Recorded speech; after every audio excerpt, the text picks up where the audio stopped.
Hello guys, napansin ko na mataas ngayon ang Polygon. Nung nakita mo ang Polygon, nataas na sa 25 na. So dati ano lang to, 22. So ngayon, ito yung chance, ito yung bagay na pwede kang i-payout mo sa GCash. So nagpunta na ako sa Gcrypto, kinuha ko na yung wallet address sa Polygon, tapos i-transfer ko na siya. So ganito guys ang mangyayari, no? Shortcut natin. So yun ang i-wallet address ko sa Gcrypto. So ngayon, ipapasa ko na dyan. So yan ang Polygon.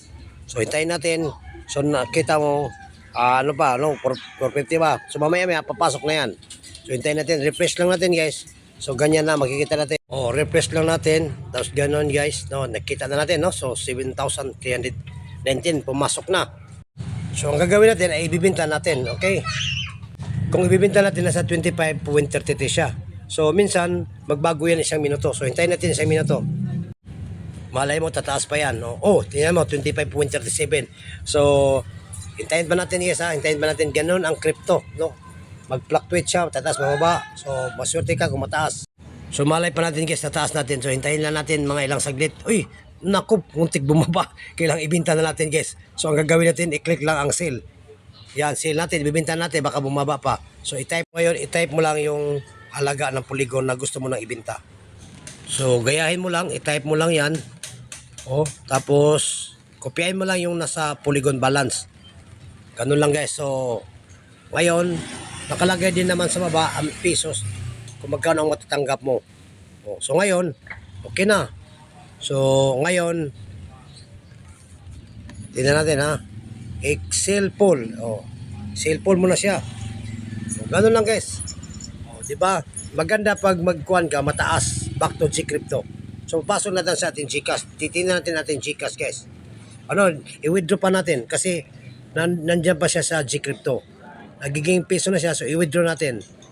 I-withdraw. Click mo lang yung withdraw. Pag-click mo sa withdraw, i-click mo lang ang withdraw, pero dito, ang i-type mo na ay ang halaga ng peso. So, 7,314. So, ganun din naman ang matatanggap mo. Wala na siyang kaltas, no? Convenient fee, zero na siya. So, ganun guys, ganun lang kasimple. So, continue. Pag continue mo, pasok na yan sa GCash. So, tingnan natin. Yan, pasok na yan sa GCash. So, check natin ang GCash natin. Grabe, kaganda itong.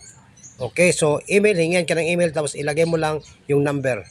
So, tininan ko na ang number sa email. So, yan. Tapos, i-submit code mo na lang siya. Pag submit code, automatic papasok na yan sa GCash mo. Okay, submit code. Ganito yung actual guys na pagbenta ko ng Polygon sa Gcrypto. Pag mataas ang value, ibenta mo siya back to Gcrypto. So titingnan natin sa GCash kung pumasok ba. Access na, so titingnan natin sa Gcrypto kung pumasok na ba. Yan guys. Tingnan natin, pumasok na ba sa Gcrypto. Wow, pumasok na talaga. Okay, so transaction, tingnan natin. Yan, 7,314. Wala nang kaltas. Okay, so thank you very much. Ito si Danny Gabriel.